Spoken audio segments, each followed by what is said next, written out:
मेरा बेटा बीवी का गुलाम, जडेजा के पिता का चौंकाने वाला खुलासा। अपनी और बेटे बहू के साथ रिश्तों पर कही बड़ी बात। क्या है पूरी खबर जानने से पहले आपको बता दें कि अगर आप इस चैनल पर नए हैं तो इसे सब्सक्राइब कर लें ताकि आने वाली तमाम बड़ी खबरों की अपडेट सबसे पहले आप तक पहुंचे। उन्होंने आगे कहा, पता नहीं पत्नी ने उस पर क्या जादू कर दिया है। इससे तो अच्छा होगा कि वह शादी न करता। अच्छा होता अगर वह क्रिकेटर न बनता। हम इस स्थिति में नहीं होते। भारतीय टीम के स्टार ऑलराउंडर रविंद्र जडेजा के पिता अनिरुद्ध सिंह जडेजा ने अपने बेटे और बहू के साथ के रिश्ते पर चौंकाने वाला खुलासा किया है। उनका आरोप है कि रिवाबा के चलते उनके परिवार में दरार पैदा हो गई है। अनिरुद्ध सिंह ने कहा, एक शहर में ही रहने के बावजूद उन्हें अपने बेटे से मिलने का मौका नहीं मिलता है। मेरे और बेटे के बीच कोई संबंध नहीं है। एक इंटरव्यू में खुलासा करते हुए वे कहते हैं कि मैं सच बताता हूँ, मेरा रवि या उसकी पत्नी रिवाबा जडेजा के साथ किसी भी तरह का कोई संबंध नहीं है। हम उन्हें नहीं बुलाते और वो हमें नहीं बुलाते। रवि की शादी के 2-3 महीने बाद ही विवाद होने लगे। फिलहाल मैं जामनगर में रहता हूँ। 5 साल से नहीं देखा पोती का चेहरा। अनिरुद्ध सिंह ने दावा किया है कि रिवाबा एक स्वतंत्र जीवन चाहती थी और जडेजा की सारी संपत्ति उसके नाम पर स्थानांतरित कर दी गई थी। जडेजा के पिता ने दावा किया कि उसके बेटे के ऊपर उसके ससुराल वालों का पूरा नियंत्रण है। अनिरुद्ध सिंह ने कहा कि शादी के 3 महीने के भीतर उनसे मुझे कहा कि सब कुछ उसके नाम पर स्थानांतरित कर दिया जाना चाहिए।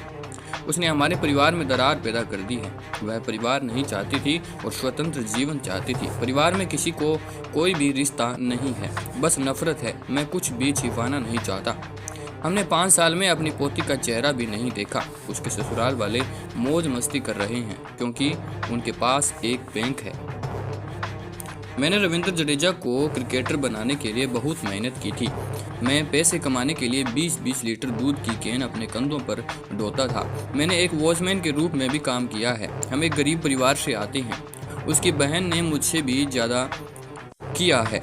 उसने माँ की तरह रविंद्र का ख्याल रखा, हालांकि वह अपनी बहन से भी कोई रिश्ता नहीं रखता है। उनकी शादी के ठीक बाद रविंद्र के रेस्टोरेंट के मालिकाना हक के लिए विवाद हुआ। उसने रविंद्र से बोला, रेस्टोरेंट का मालिकाना हक अपने नाम पर ट्रांसफ़र कराई। उसके लिए उनके बीच बड़ी लड़ाई भी हुई थी।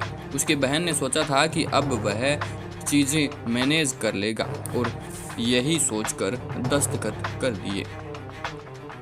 स्क्रिप्टेड इंटरव्यू में कही गई बातों को इग्नोर करिए। उस वाहियात इंटरव्यू में कही गई सारी बातें बेमतलब और झूठी है। यह एक तरफा स्टोरी है और मैं इन आरोपों का पूरी तरह से खंडन करता हूं। मेरी पत्नी की छवि खराब करने के प्रयास निंदनीय और अशोभनीय है। मेरे पास भी कहने को बहुत कुछ है, लेकिन मैं उसे सबके सामने नहीं कहूँगा।